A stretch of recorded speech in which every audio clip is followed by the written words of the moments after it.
Thank you, Joanne. Can everyone hear me? I know Joanne's done several sound checks, but I want to make sure everyone can hear me. Yep, I can hear you loud and clear.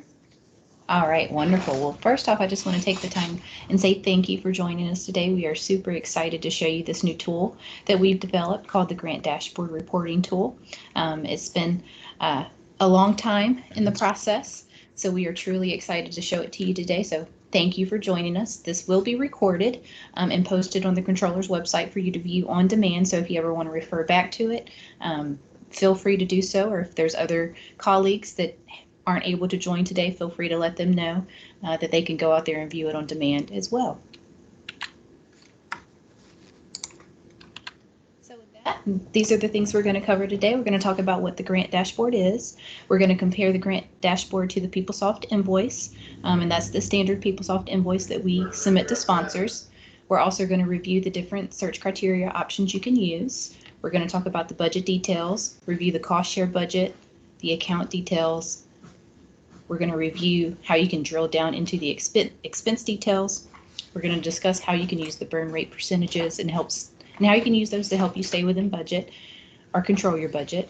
We're going to show you what an inactive project looks like, talk about some helpful hints, tell you where you can find some resources, and then tell you who you can reach out to, some helpful contacts if you have additional questions. So what is the Grant Dashboard tool? So the Grant Dashboard tool will provide you the ability to access expense data using the following search criteria. You can look up by PI, contract, or the project, and those projects are projects that fall within the USC SP business unit. So those are projects that start with 1,000, or the USC IP business unit, the projects that start with 8,000. So 8,123, or if they fall in the USC SP business unit, those are the projects that start with 1,822, or 822. Tiffany, just to chime in, these are the faculty research incentives or startup projects. Thank you, yes. And those expenses can be viewed grouped in the same categories as shown on our standard USC invoice submitted to the sponsors, as we previously mentioned.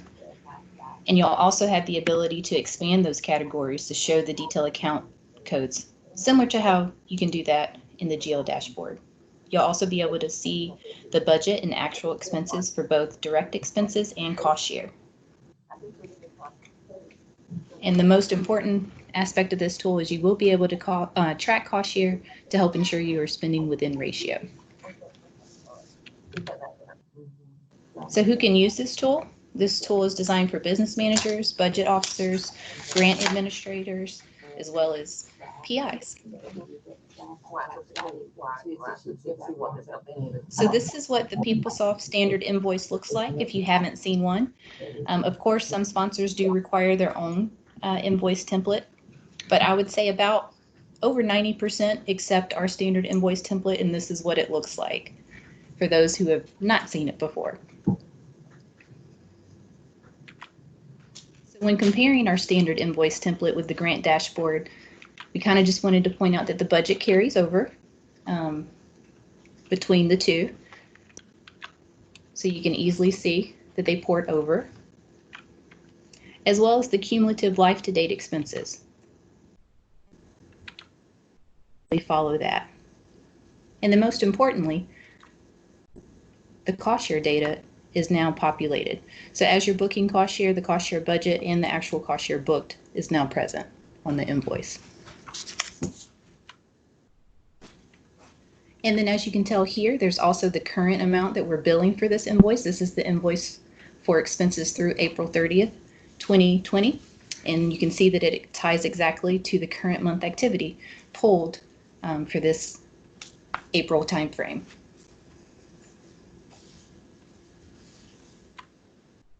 So how do you get to the Grant Dashboard? The Grant Dashboard you can find by navigating to the admin.sc.edu website, and we also call that the hub, and you go to Finance Internet and then select the Grant Dashboard option. And so users will have the same access or access to the same departments and projects as you did in Finance Intranet. So you don't have to request anything special. Your access should port over and be universal.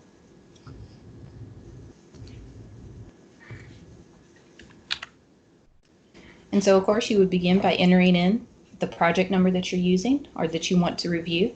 In this example, we're going to use project 8822.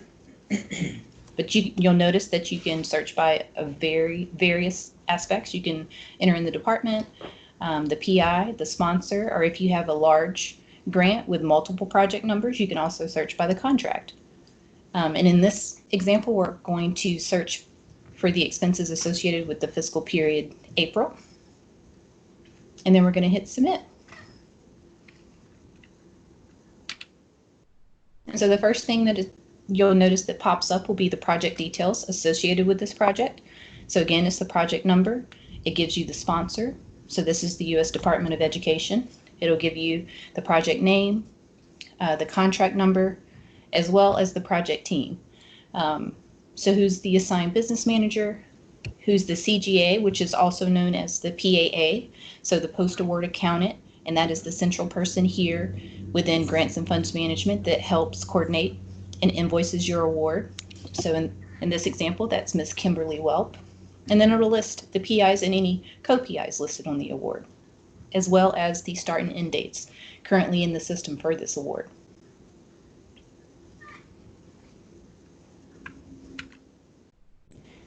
And then if you scroll down, and we're going to do a live demo so you can see this live and in action here in just a few. If you scroll down, again, we selected the month of April, but you will receive the GL details for that month. It'll provide you the budget for that project, the current month activity for that project, as well as the life-to-date expenses and the remaining balance, as well as the cost share budget in the actual cost share booked to date. Again, it gives you the current month activity by the invoice category. So in this case, you can see we break it down by salaries, fringe, contractual services, travel supplies, fixed charges, and scholarships non-reportable, and then of course IDC. And if there are encumbrances, they will populate in that encumbrances column and will be deducted out of that available balance column.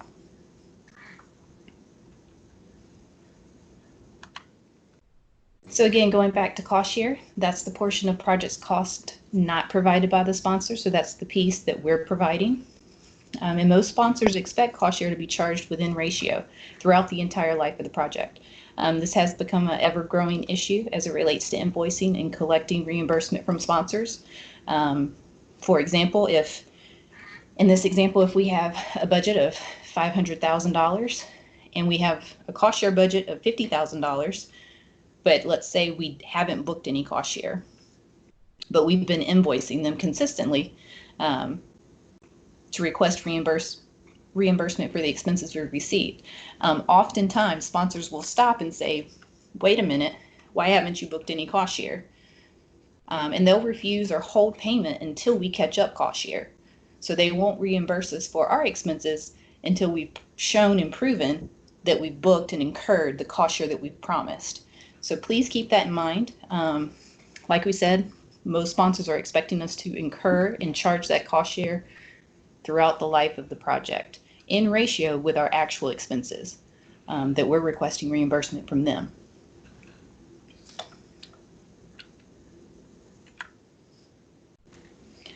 And so as we mentioned before, you can also click that lovely display account chart field box, and it will actually expand all of those categories for you. So again, you'll enter in the same search criteria, you'll check that box, and then if you hit submit, it will actually expand all of the account chart fields for you to tell you what are the specific account codes that make up those budget categories. So as you can see here, one thing I do want to point out is that the account codes actually populate above the category. So you'll notice here, account 1000, 1200, 51300, salaries, classified employees, unclassified employees, all that populated above the salaries category. If you're not paying attention, it might throw you off at first. So just wanted to point that out. So again, if you check that box, it will extend all of this information for you, and it kind of gives you the ability to view those accounts within the category based on the invoice. So that way, if there's ever a question as it relates to how we're presenting the budget and the expenses to the sponsor, it just helps us reconcile and answer those questions as they're received. So make sure that you're reviewing your expenses and you're reconciling the accounts within 30 days of the project end date so that we can get that final invoice out to those sponsors, and that our budgets and everything are in accordance with what they're expecting.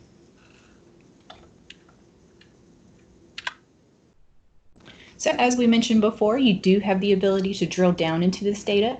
You'll notice that all of those amounts on the screen are hyperlinks. So if you click on any of those amounts, in this example, we're going to click on the supplies of $327. If you click on that, it will actually bring you to the GL activity screen and tell you what transactions make up that amount listed there. And as you can see in the screen below, per the GL activity, that 327 is made up of 2 transactions. It's made up of an expense report transaction in the amount of $227, and also an online journal entry that appears to be an RQ in the amount of 100. And then you don't have to stop there. You can drill down even further. For some people, that might be enough to jog your memory. But again, if you're managing large projects or you have multiple projects, you might need a little bit more. So you can even go further. So in this example, we're going to drill down even more by clicking on the hyperlinks further. And so in this example, if you were to click on the reference, it would actually populate the expense report associated with that actual charge. So you can see here, this brings up the procurement card August 2019 statement. You can see that this statement is actually for $1,855, but only 227 of it was actually charged to this account, to this project. So again, just helpful information. And once you get into the screen within PeopleSoft, you can obviously, and we'll show you how, click around and see, well, where was the rest of it? Or was that the right amount to be charged? Or should it have been more? Or should it have been less? And things of that nature. If we click on the next hyperlink, the journal ID listed there, it'll populate with what makes up that charge. And we can see here, that journal ID is associated with a software billing from November. And that's from Do It. And there is an attachment, as you can see right here, and we can obviously would be able to click on the attachment and see if there's additional information there. And then coordinate it as needed if there was questions or if we needed more information. And then as you scroll to the bottom of the screen, you'll notice that there are burn rates listed at the bottom. And so these burn rates can be used to see the rate at which the budget is being spent. It can help you develop a spending strategy at the beginning of the award and throughout the award, and help you track spending on a periodic basis based on the budget, and then make those adjustments as needed. And we realize, and we kind of want to point out, that the burn rates are based on an average. So for example, the budget here, this first figure, the 20,833, is calculated using the budget divided by the total months in that project time frame. So on average, if you were to spend it equally throughout the life of the project, that's what you should be spending. If you were going to spend it evenly per month, you should be spending about $21,000. Currently, you're averaging a little under $13,000, so $12,700 is what you're averaging right now as a spending rate or burn rate. But as you can imagine, depending on what your grant is, depending if you have a lot of tuition in your budget or if you have equipment, things of that nature, your burn rates could be skewed depending on when you experience those spending spikes. Again, it's just a tool to help you manage your awards, to use at your discretion.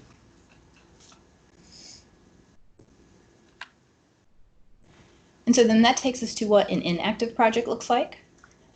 We wanted to make sure that they stuck out, so this is what it would look like. The previous project we were looking at is a currently active project, so it was all white. The screen was all right. all white, but this one is inactive. You can see based on the top that it started in 2017 and ended 6/30/2018. So it is now closed and inactive, and so it returns yellow. So we kind of wanted to make sure that it was really easy to identify projects that were still open versus projects that have been closed out. So this is what a closed out or inactive project would look like if you were to search for it. And again, when you're searching by contract, especially if it has multiple years, of course, the prior years may be closed out, so they would return yellow, whereas the current year would be white and still active. So we didn't want you to be thrown off if you saw this. So now I'm going to take you to a live demonstration. Let's take some questions before you get started, Tiffany. Are you good? Yes. Okay. Do PIs already have access to the grant dashboard?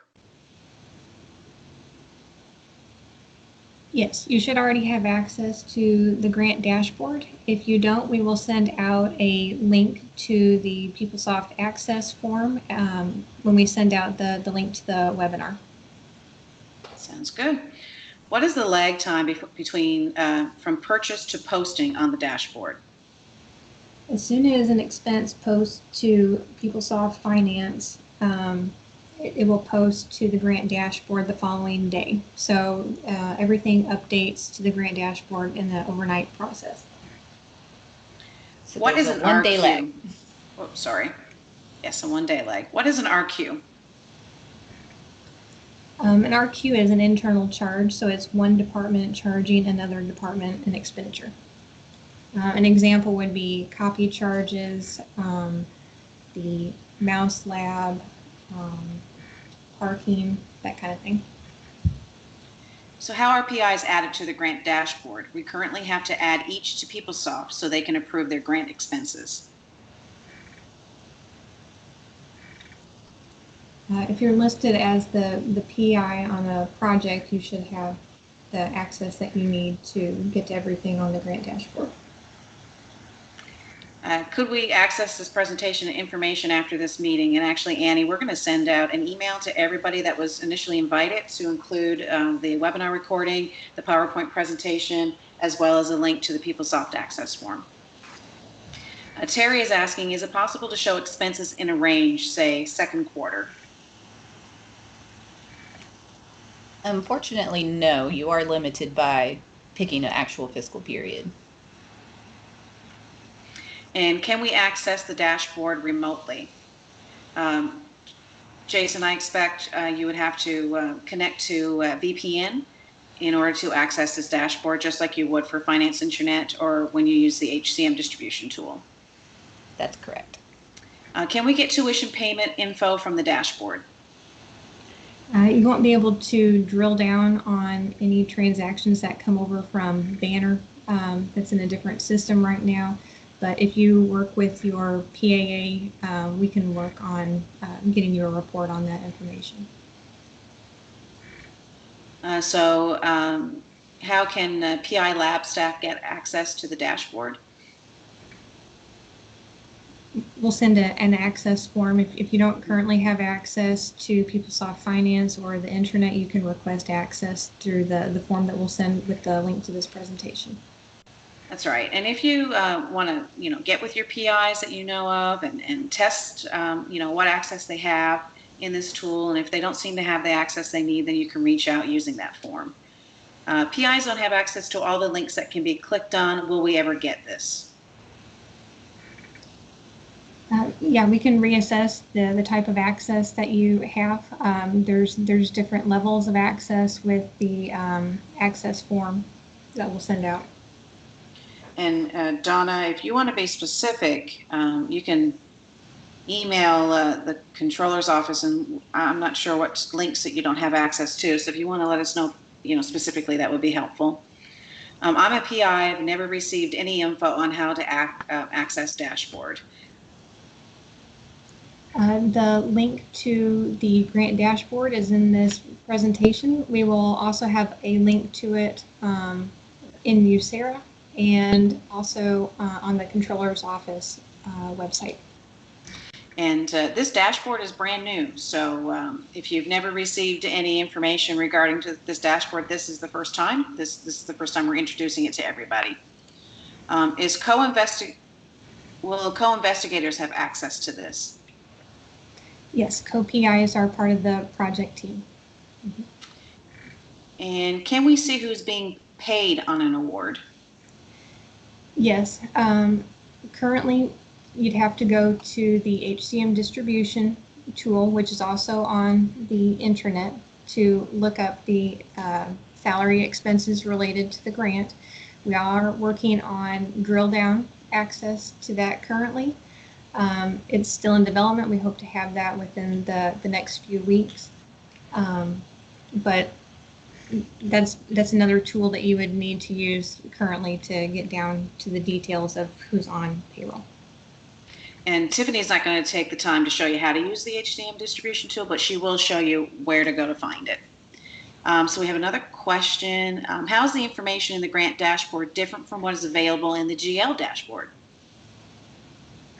It's similar information. It's just organized in an easier way to research and reconcile, and it also adds in the cost share budget and activity as well, and provides you just a different views than you would have on the GL dashboard. Okay. Is the grant dashboard different than the grant time and effort? Yes. So grant time and effort is a completely separate thing and a completely separate topic. And if you need information, Shannon, regarding time and effort, and then as well as the HCM distribution tool, we will show you at the end of this presentation where all of those resources are located, because there are currently job aids and recorded webinars available for time and effort, as well as the HCM distribution. Okay. I think we're good right now for you to move forward with your live demonstration, Tiffany, and then we'll stop again for more questions. Okay. So I'm just going to start out by showing you the Office of the Controller website, and just the easiest way to get to all these resources and where to find them, as well as accessing the finance intranet itself as it relates to links. So this is the Office of the Controller website, and all the resources that we just kind of mentioned are located here. And as you can see, there is a Grants and Funds Management section. So if you click on that, all of the training resources, including this one that we're going over right now, will be posted here under webinars and training. So all of the previous webinars we've had, all the tools that we've developed and webinars that we've previously given, they're all located right here. As it relates to post-award and grant closeout, uniform guidance and effort reporting, the new time and effort reporting system, including the HCM payroll distribution reporting tool. So I will show you where that is, and we'll talk about it a little bit, but if you want more information about that, this is where you should go. Including if you need access to it, there's also the access form right here if you need access. So with that, I'm going to go back to the main page, because the great thing about this is if you scroll down, we have this handy dandy Access Financial Systems section right here on the right hand side, and if you click Finance Intranet, and I always bookmark or make it a favorite so that it takes me to Finance Intranet. So this is what we call the hub, and you'll notice that there is the Finance Intranet right here, and then the HCM distribution tool that we just spoke about, where all of the payroll information is located right here. So if you wanted to see the by person data for the people located and be in charge to your project, you would have to go here to the HCM distribution tool. And again, if you click on it, I'm not going to pull up any information just because it's all sensitive, but you would go here to the HCM payroll distribution search, and you can see, just like everything else, you have the ability to put in the project, and you can limit the payroll data that you pull, hit submit, and it will pull who's being charged to your project. I just encourage you to always make sure that you have fiscal year as all. But again, there's a full webinar on how to use this tool. But going back to the grant dashboard, again, if you go back to our homepage or to the hub, you want the finance intranet, which is the first option here. And then you have the GL dashboard that some of you are very familiar with. And then this is our new tool, the grant dashboard. So you select the grant dashboard. And then this is the live data, the live demonstration of what we just went through. So for this example, I'm going to look at project 8474.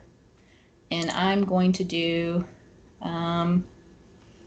let's do May, or actually let's do June, and hit submit. And as you can see, all of this data related to the project team returns. I can see who the PI is. I can see who the post-award accountant or the CGA is. So for GFM, the central person handling this award, the invoicing, the financial reporting, is Ms. Tanya Lewis. I can see who's the assigned business manager and any other people that are associated with the project team. I can see who the sponsor is, and I can see the start and end date right up here along with the contract number. And just to point out, this 24 months, this is the figure that's used to calculate all the burn rates as it relates to the time frame. So when we go down to the bottom, when we are looking at the average spending and things like that, it's using 24 months to calculate that. So whatever is populated here is what's being used in those calculations at the bottom. So as we scroll down, you'll notice that this is a fairly large award. It's $9.5 million. And here's how the budget breaks down in each of our standard invoice budget categories. Here's our current month activity for the month of June, our life-to-date expenses. This particular award doesn't have cost share, and currently there aren't any encumbrances. And then as it relates to the burn rates, using the 24 months of this project period, it's saying if we were to spend evenly and there weren't any particular spending rates that would cause spending spikes, you know, we should be spending about just under $400K a month on average. Currently, it looks like we're spending just under $340 on average per month. So of course, that's just one way you could use the tool to kind of determine, am I spending right on target? Am I spending a little bit less? Let's say I was spending more. Let's say I was averaging, you know, $500,000 a month on average was my spending rate. Well, that would be a key indicator that I'm going to run out of money, that I'm overspending. So again, you know, just different ways you could use those ratios to help you manage your award. Now going back to the top, if I click that display account chart field and submit, and it takes it a little bit, especially for larger awards, you'll notice that it expanded all the account codes that make up these different categories.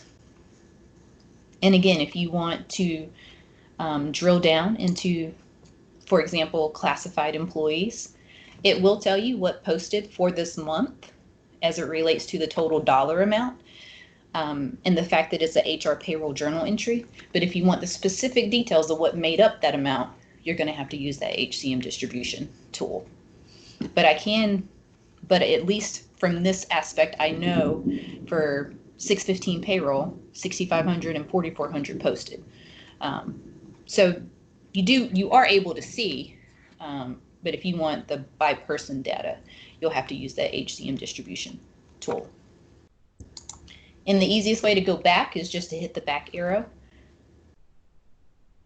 And so then going back, let's do an example of how to drill down.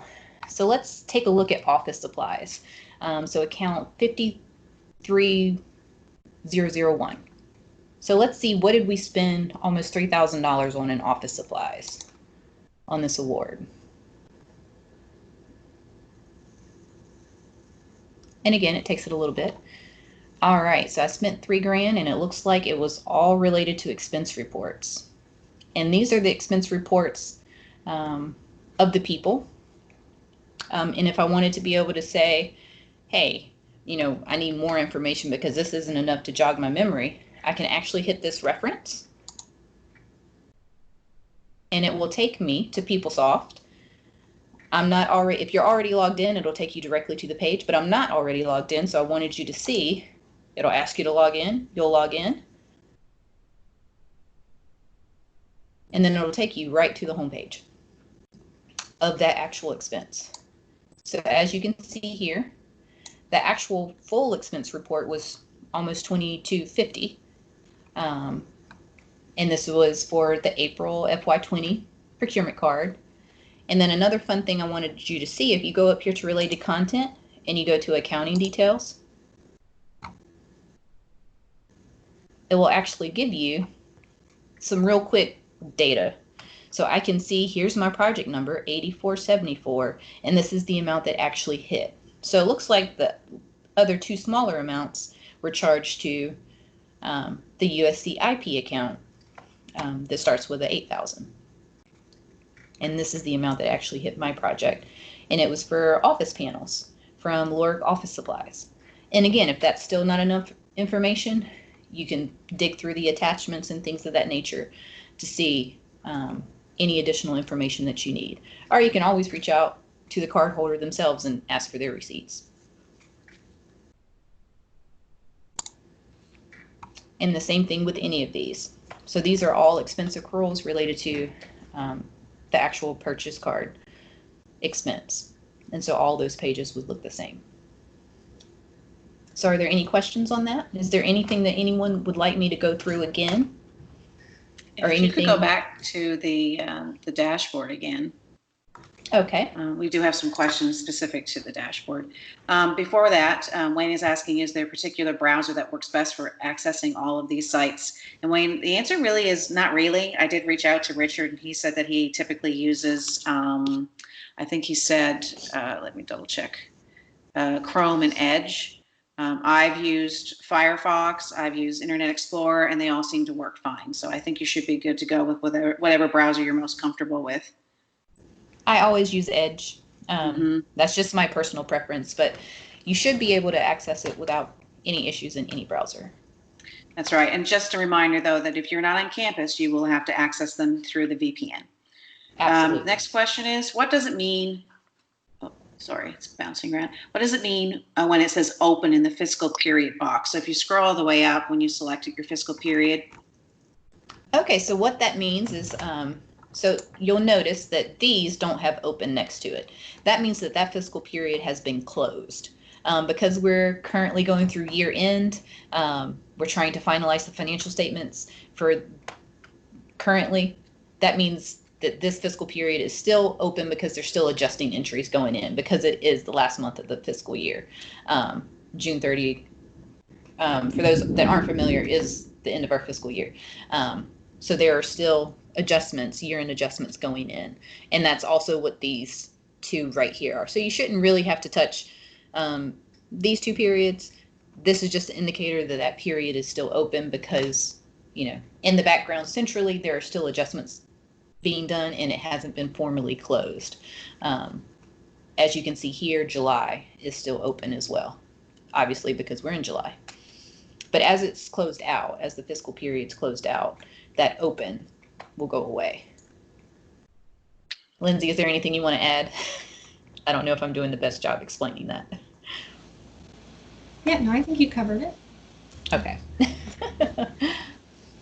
And right, one thing I do want to point out, sorry, always pick, for you guys out there, a good tip is always pick the fiscal period that you want to look at.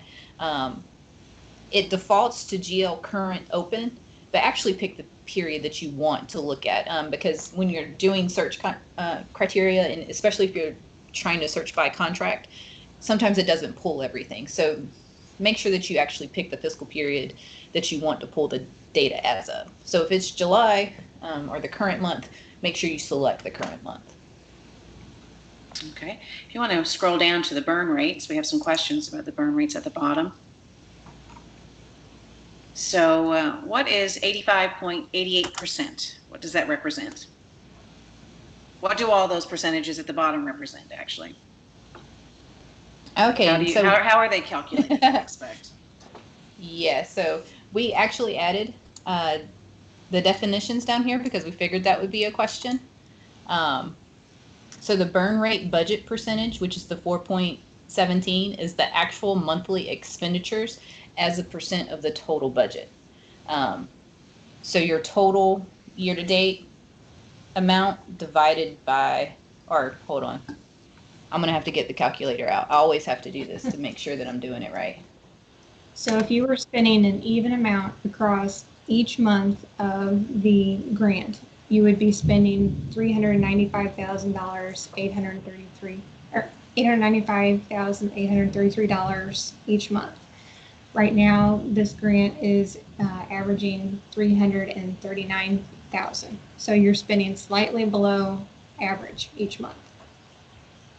But the 4.17% is representative of 395,000 is 4% of the total budget.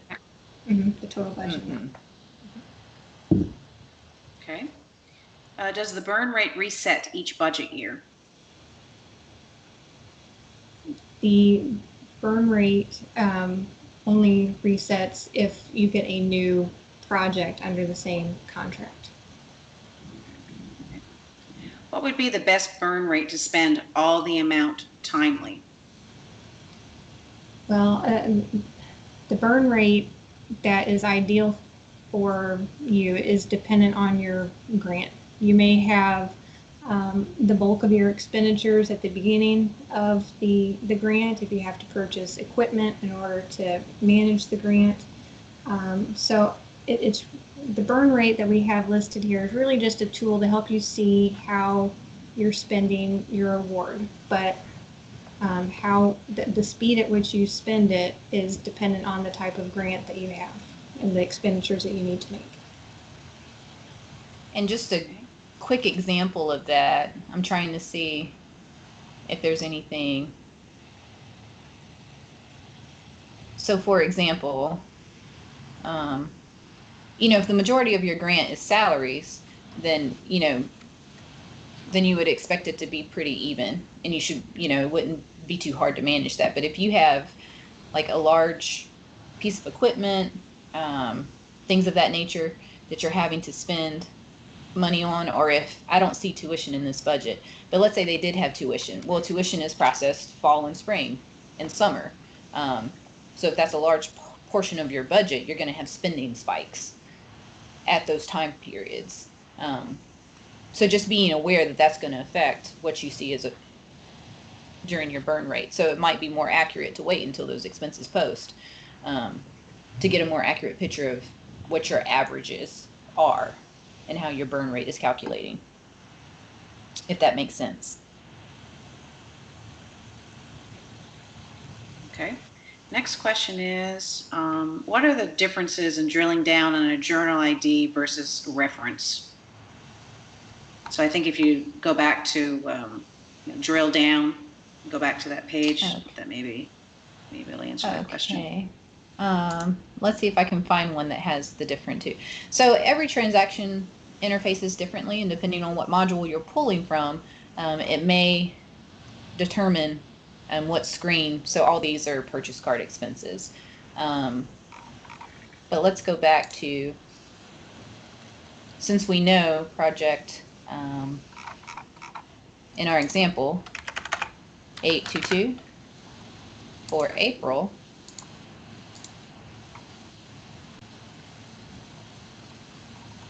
we go back to our supply amount. Mm-hmm.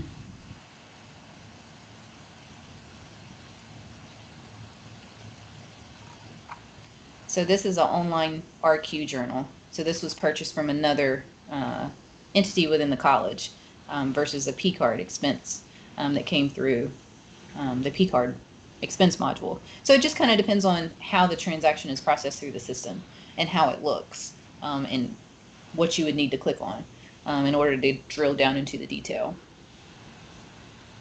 So in this, in this one up here, you would need to click on the reference to actually see the report. This one right here, there's not anything to click on here, so you would need to click on the actual journal ID in order to drill down into it. So it just kind of depends on what the transaction is, and as you play around with it and as you get more familiar with the way your expenses come through, you'll become a little bit more familiar with how those look. And so we can see here that this is software billing. And then of course you can click on the attachment and find more information. Okay, so the next question is, as a PI, I can never see anything in the accounting details. I've never have access to that screen. Perhaps that is what we need to get specific access for. Okay, Donna, I'm making a list, and we'll look into that for you. Next question is there a way you can search a broader time period, semester, rather than month by month? Unfortunately, no. Unfortunately, you are limited to actually picking the fiscal period, so you would have to go period by period. And why is it 1920 instead of 2019 for fiscal period numbers? It's a little confusing.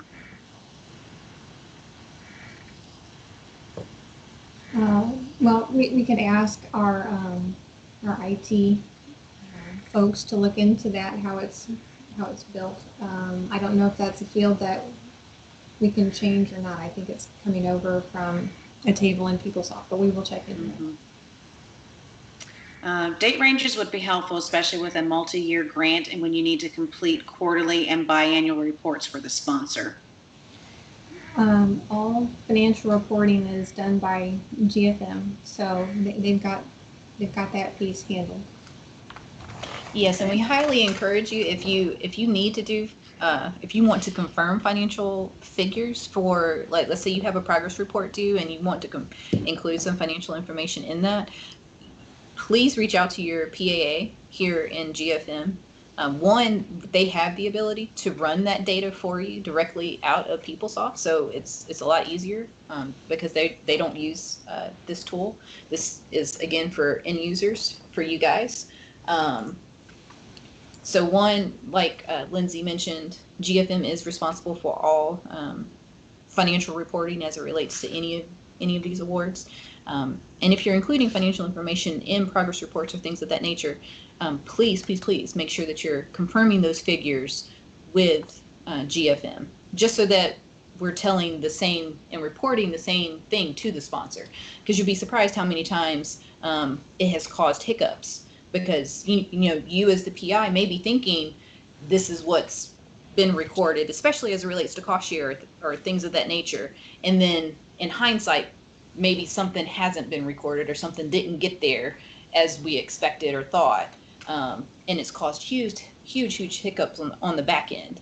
And it's a great opportunity to make sure everything is confirmed and on track, and to fix things if they're not, before we actually report anything to a sponsor. So we always want to make sure we're always on the same page. Okay, next question is, are projected salaries for the next quarter or fiscal year included in the burn rate? No, these are just based on actuals. These don't include any projections. This is just based on what's posted already in the system, and then strictly based on what your budget is as of this point in time. Okay. The next question, oh, go ahead. All right. The next question is, in regards to cost share for personnel, should this report match what can be pulled up in HCM distribution? And if it does not, who should we contact? You should reach out to your GFM, your PAA, if there is a discrepancy. But it should match. Okay.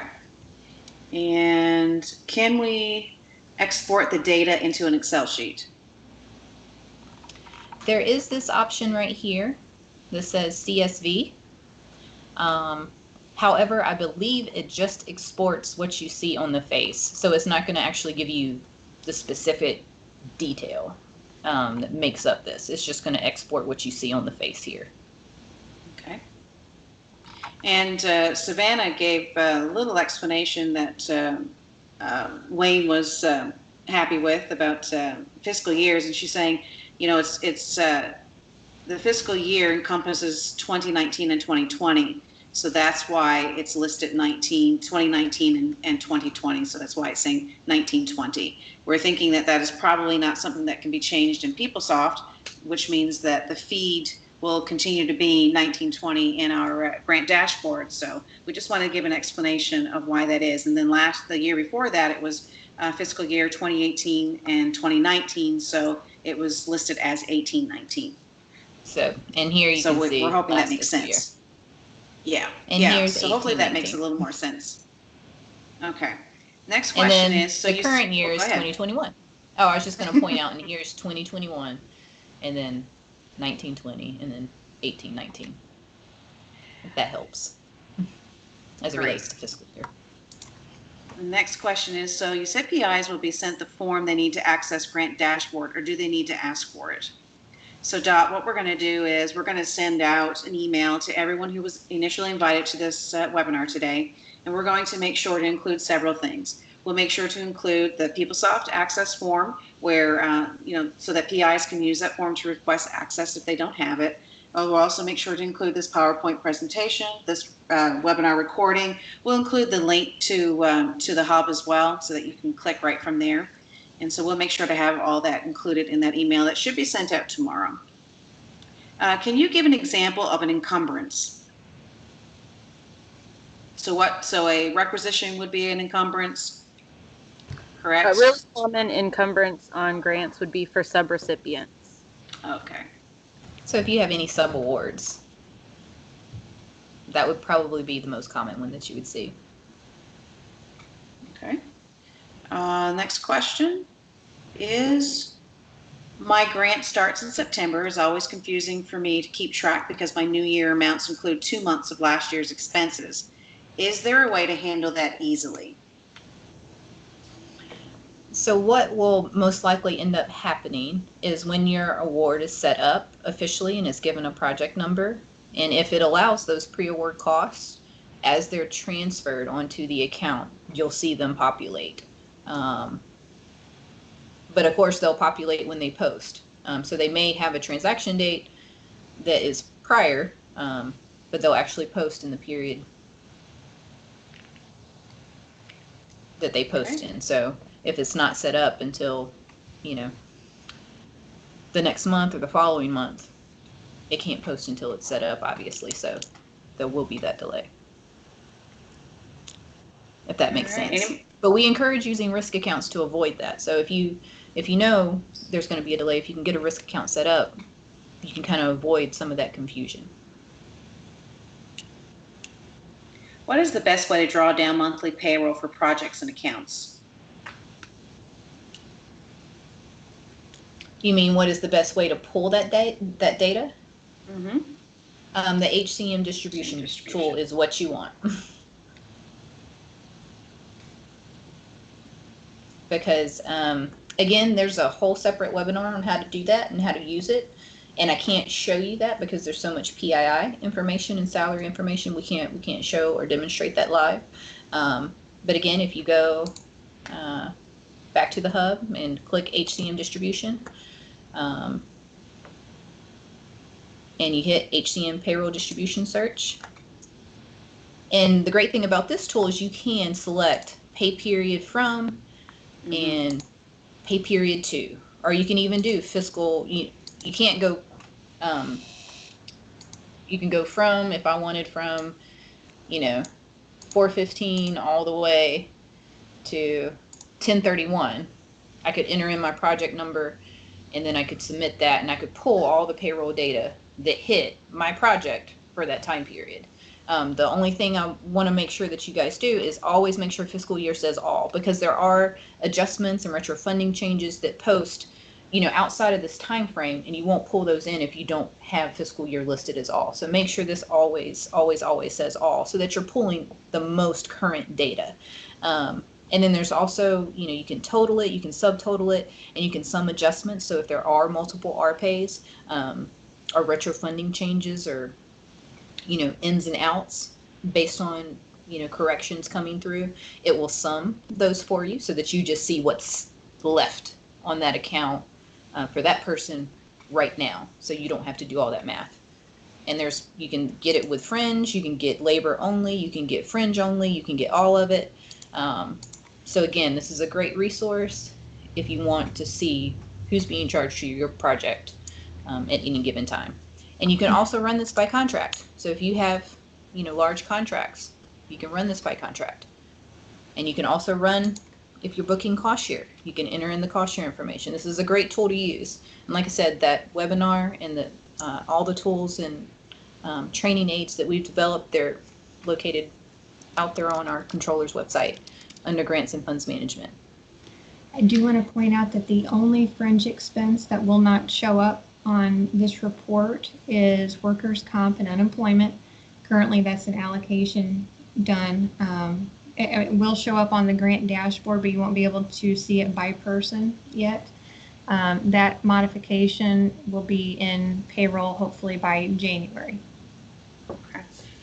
So the individual, Stephanie asked a question about drawing down monthly payroll for projects and accounts, and she was saying she was told to use check date as the period to draw down monthly payroll.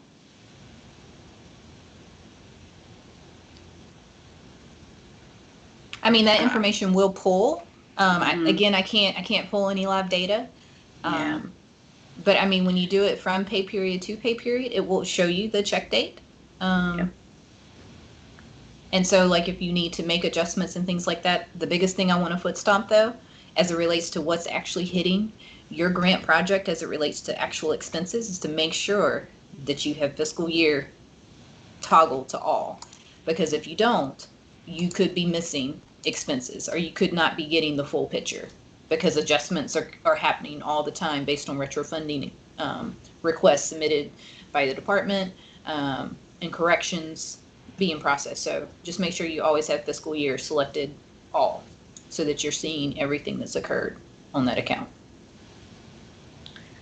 Okay, so Janie's saying, occasionally I would like to see total invoiced on a grant. I heard you indicate that our GFN contract is a great resource, but is there a place I can access to see the totals invoiced to date?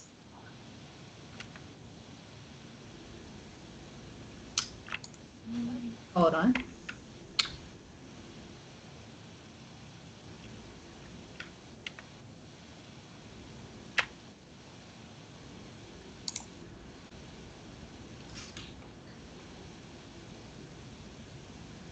So again, if you ever have a question about what's been invoiced to date, always reach out to your post-award accountant. They can always confirm that for you if you want to know.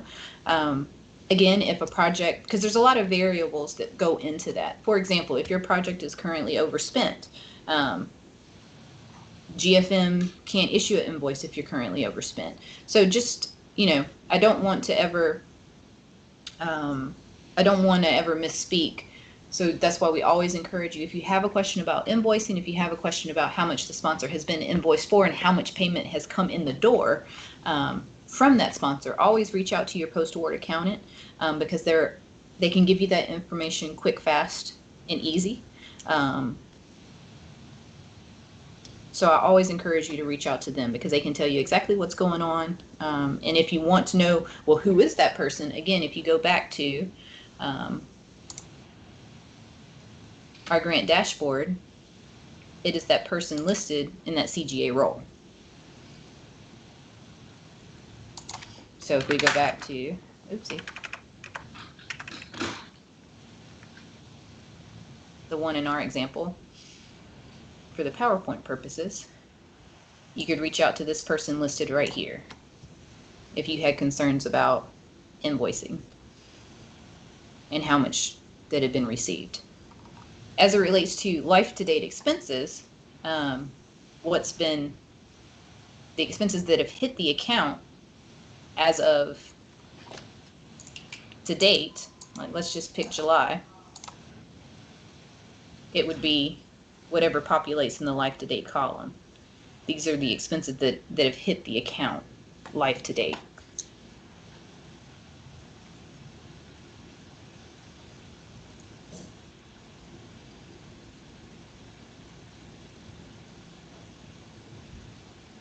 Okay. Are you waiting for another question? Yes.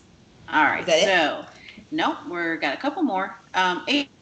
HCM payroll will not show projected payroll, only past payroll. Is that correct? Yes, it does not have projection capability. Okay. And Stephanie, we're going to reach out to you offline and work with you on answering your questions regarding HCM distribution. But we do have job aids out there, Stephanie, on the GFM, the Grants and Funds Management webpage, and we have a recorded webinar. So you can certainly head over there to that page, and it will get you started for sure. Okay. Any other questions regarding the grant dashboard?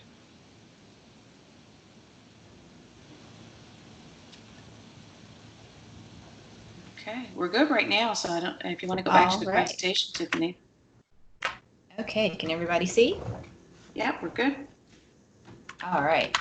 So just some helpful tips. You know, again, the information on the grant dashboard should match the invoice created in PeopleSoft Finance, unless the sponsor requires the use of their own invoice template. And again, you know, different sponsors require different things.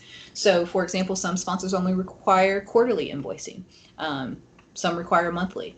So it just kind of depends. Some require a standard SF-270 to be submitted versus our invoice template. So again, depending on various things, could, you know, disrupt or change what you see here. But I'd say 90% of the time, the grant dashboard will tie exactly to our standard sponsor invoice that's submitted to them. So it's important to reconcile and finalize your expenses within 30 days of the project end date. Again, we're trying to footstop this with everyone because it's so important as it relates to making sure that those expenses are confirmed and finalized so that we can meet any final invoice or reporting deadlines. And of course, the only exception to this would be if you have subawards. Typically, subs have 60 days to issue their final invoice to us. So of course, we would have to honor that. But outside of that, your project really should be wrapped up and confirmed within 30 days of the end date. And make sure that you're regularly reviewing salary and effort and you're making those necessary adjustments timely. And again, you have access to drill down into those payroll expenses using that HCM distribution tool. We are working, as Lindsay mentioned, on tying that capability directly to the dashboard so that you have a one-stop shop for that information, and we're hoping to get that rolled out within the next couple weeks. So as soon as we have that capability, we'll be sure to broadcast that via email to let you know. So be sure to be on the lookout for that information. So where can you find GFM resources? Again, when as I showed you previously, the Office of the Controller website is a great resource. And if you go to Grants and Funds Management section, you will find all kinds of information, including this webinar, along with many others, under the webinars and training section. Another item that I kind of wanted to point out is the sponsored programs closeout section right here. If you expand that, there's also a matrix that's out there that you can use that will help guide you with, you know, 90 days out, 30 days out, and 15 days after my end date. What should I be doing based on what type of expense is going on? What should I be doing? It's a great resource also to look at and use.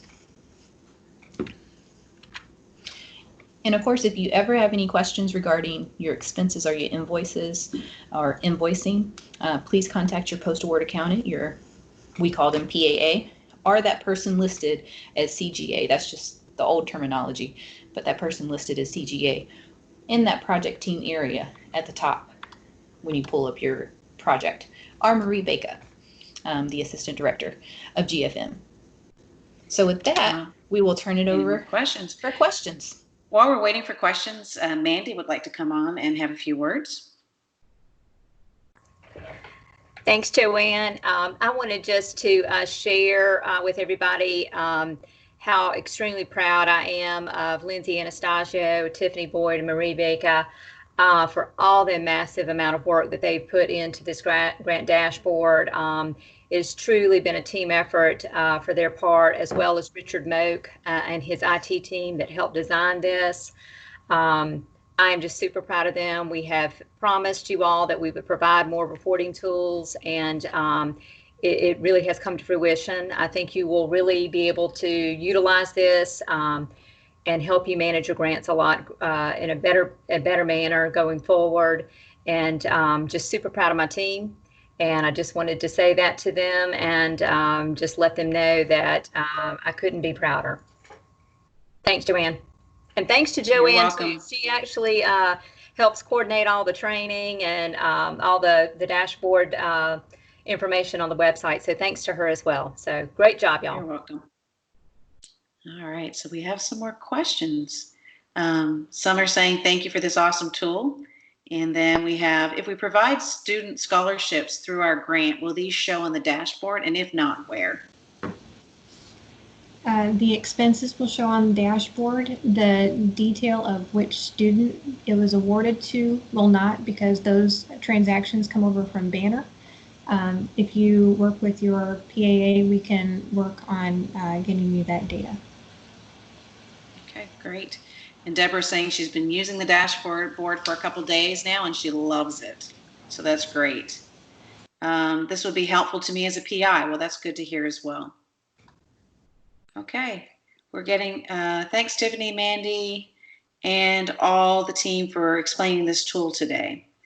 Next question, if we don't currently have access to finance intranet, how do we go about getting the needed access? So Shannon, we're going to include, we're going to send out an email tomorrow, and in that email we will be sure to include the PeopleSoft access form, and that's how you will request the access for finance intranet. And then whatever access you have with finance intranet, that is the same row level security that you'll have for the grant dashboard as well.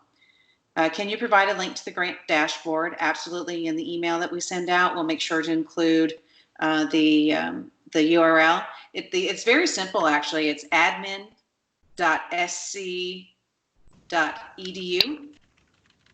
And scroll back for you guys. Scroll back. Well, we'll make sure to include that. There it is. And then from there, you'll have access to the finance intranet, to the grants dashboard, to the GL dashboard, as well as the HCM distribution tool. So there's a lot going on in that hub, and you guys can pull out a lot of information.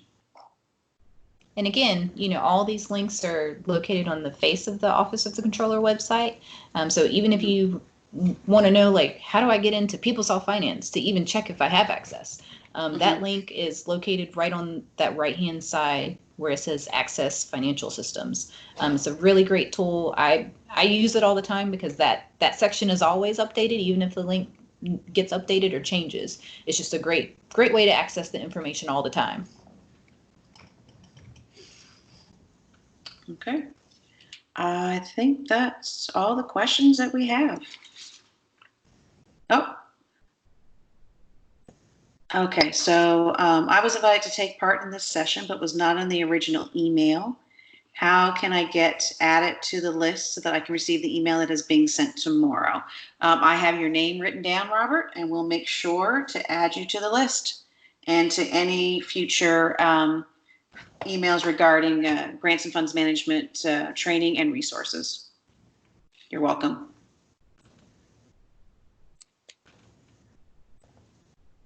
Okay. All right, we're getting a lot of thank yous, so I'm going to, we're going to sign off, and we're going to say thank you very much. Lori, I got your name. Okay, we got some more people. All right. Got it. All right, we're going to sign off, and we're going to say thank you so much for joining us today. We're glad that you're excited about this resource, and I'm sure once you get in there and start playing with it yourself, you'll see all that it can provide and help with your reporting. I want to say have a great rest of your day, and I'm sure we'll see you online soon for additional training. Take care, everybody.